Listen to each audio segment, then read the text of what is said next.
আসসালামু আলাইকুম ওয়া রাহমাতুল্লাহ। প্রিয় দর্শক, আজকের আলোচনায় রয়েছে এক স্বর্ণালী সুযোগের কথা।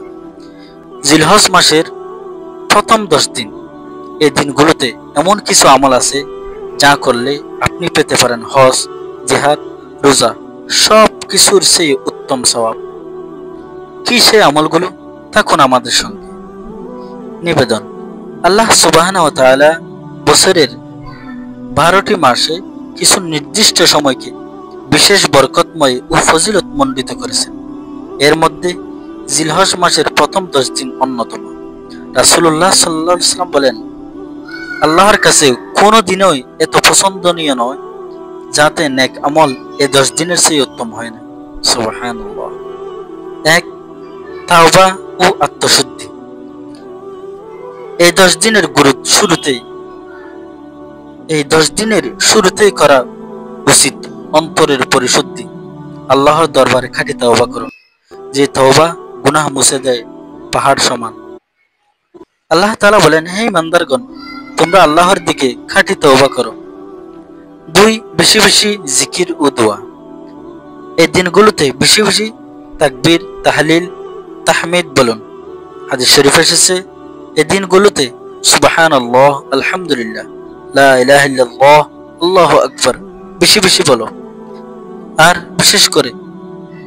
বিশেষ তাকবীর, আল্লাহু আকবার, আল্লাহু আকবার, লা ইলাহা ইল্লাল্লাহ, আল্লাহু আকবার, আল্লাহু আকবার, ওয়ালিল্লাহিল হামদ।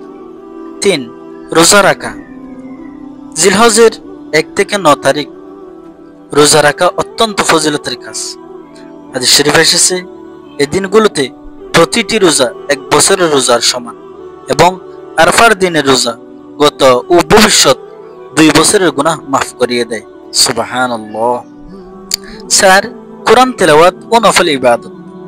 এ সময়ে বেশি বেশি কোরআন তেলাওয়াত, তাহাজ্জুদ, সালাতুদ দুহা এবং নফল নামাজ পড়া খুবই গুরুত্বপূর্ণ।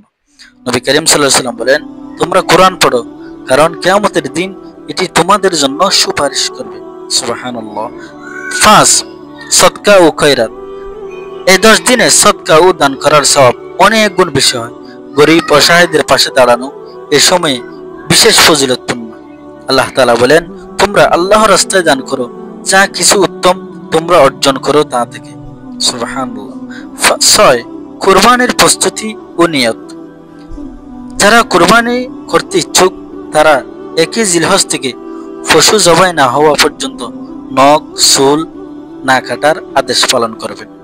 নবী করিম সাল্লাল্লাহু আলাইহি ওয়াসাল্লাম বলেন, যে ব্যক্তি কুরবানি করতে চায় সে যেন 1 জিলহজ থেকে চুল ও নখ না কাটে। 7. আরফার দিন সর্বশ্রেষ্ঠ দিন।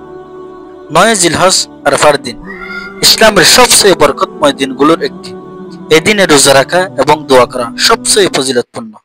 নবী করিম সাল্লাল্লাহু আলাইহি ওয়াসাল্লাম বলেন, আরফার দিনের রোজা বিগত ও ভবিষ্যৎ 1 বছরের গুনাহ মাফ করে দেয়। সুবহানাল্লাহ। আরেক হাদিসে আসছে, আরফার দিনের চেয়ে বেশি মানুষকে জাহান্নাম থেকে মুক্তি দেওয়া হয় না অন্য কোনো দিনে। সুবহানাল্লাহ। শেষ কথা, এই 10 দিনের আমল করার সুযোগ বছরের একবারেই আসে। যারা হজে যেতে পারেননি তাদের জন্য এটি আল্লাহর দেয়া এক স্বর্ণালী সুযোগ। দয়া করে এই ভিডিওটি শেয়ার করুন যেন অন্যরাও